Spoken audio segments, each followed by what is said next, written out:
Okay, this is the first part of the periodic table notes. So the periodic table, if we think about it as being like a family reunion photo, um, we can look at it and we can look to see where elements are placed on the periodic table. And if we actually understand those family relationships on the periodic table, we can actually understand the characteristics of a said element. And with this analogy, Dmitry Mendeleev is our photographer. So this gentleman, we have to know, this is Lavoisier. He is the father of chemistry. He debunked this theory called phlogiston. Phlogiston was a term used to explain anything that they couldn't explain. So, for instance, if you're sitting around a campfire and you notice that the mass of the wood has gone down, and someone asks you, well, where did the mass go? You would say, well, it turned into phlogiston. This gentleman debunked it, and the main thing that he did was he would take their other scientists' experiments, or alchemists actually, and he closed off the system. And when he closed off the system, he proved that it didn't just go anywhere. Whatever he started with, he ended with. So, law of conservation of mass, neither created nor destroyed. Um, we also know him because he discovered oxygen, which is one of the ones that he's noticed for, is oxygen gas. And the other thing I'll say is that one of my students remember is that he lost his head uh, during the French Revolution. He was aristocrat. So that seems to help students remember Lavoisier. Johann Dobryner, I'm not really going to touch on him, but he's just another scientist who comes up with another version of the periodic table. We also have John Newlands, who also came up with his version of the periodic table. I like to point him out because he brought up this idea of octaves, and we're going to talk later on about octets, which is the goal of every element. They want to get 8 valence electrons in the outside shell. Okay. Dmitry Mendeleev, you definitely need to know him. We've emphasized him a lot. He's produced the first successful periodic table. You did an activity where you kind of emulated what he did there. At his time, they knew that elements combine with each other in set ratios.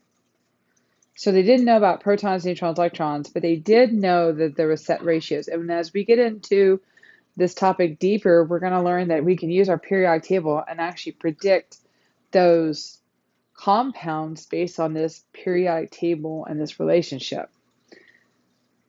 Just like you, he used the atomic mass unit to organize it, but then he also used a second layer of organization like you in regards to properties. A key thing with him is that he left gaps in the periodic table, and he, with those gaps, predicted their properties and did extremely well with that.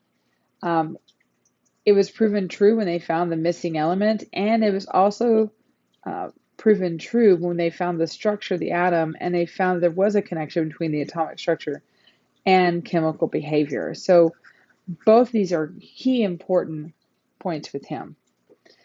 And that's just a version of what we consider to be his periodic table. Noble gases, this is another one I do expect you to kind of know about. Lord Rayleigh and William Ramsay discovered noble gases. We've talked about this term inert, which means non-reactive.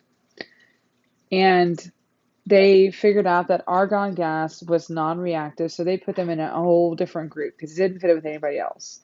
And that's what everybody's goal is going to be, is to get to a noble gas. And I'll show you how that works. Henry Moseley, we've talked about him. He was in your presentation. You definitely need to know him. He organized based on atomic number, which is the number of protons. And the reason he was doing work on protons is because he was actually studying underneath Rutherford, who had found and has received credit for finding the proton. After he published his data, we actually ended up revamping the periodic table based on his research. The atomic number, the data that he showed, supported the periodic law again. And this is his evidence.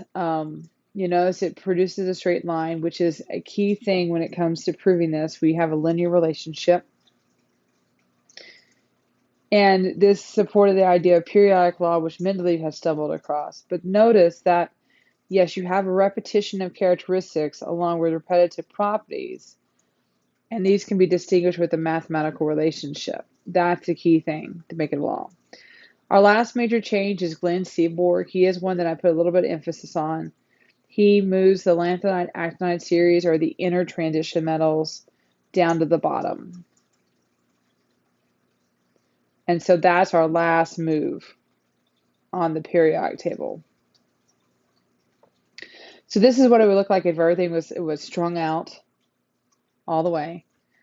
Organization, there is organization on the periodic table. So each of the boxes, we have our symbol, we have our name, we have the atomic number, and we have the atomic mass, the AMU.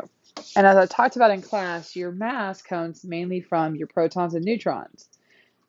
One of the books I was reading, he has an analogy where he talks about that an electron to an atom is like a flea on an elephant. So your mass comes from the elephant, not from the flea, but the flea determines the activity of that elephant. Same thing with our electrons. So a few notes here. These are some things you should know coming into my class. Okay. You should know that there is a difference between mass and weight. Weight is your attraction back to gravity. Mass is measured on a balance. It's relative to some standard. You should know that your atomic number is the number of protons, and that determines the element. We assigned this idea of one atomic mass unit to a proton. We didn't actually go weigh a proton. And then you should recognize what isotopes are. We'll be calculating those soon. They differ by the number of neutrons.